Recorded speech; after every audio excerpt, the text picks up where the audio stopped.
tulungan niyo kung anong tawag dito. Ayan. Hi guys, kakatapos ko lang maligo. Saktong-sakto meriendahan time na. Meron binigay yung kapitbahay namin na merienda galing Zamboanga. Curious ako kung ano yung mga pagkain ng Zamboanga kasi hindi pa ako nakakapunta doon. Pero ito yung binigay sa atin.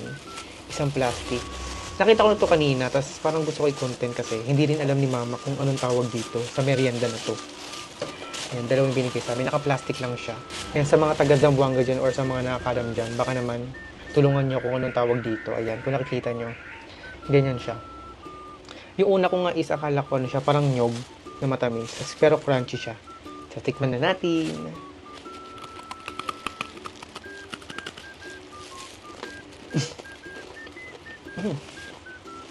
Diba ang crunchy niya?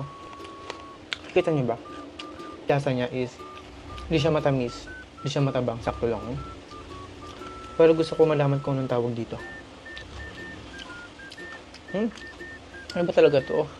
Harina? Iningat ako kumain kasi matanggalan tayo ng bracket. Kasi ang crunchy niya. Kaya to. Yung song. Comment below sa mga nakakalam nito. Sarap siya.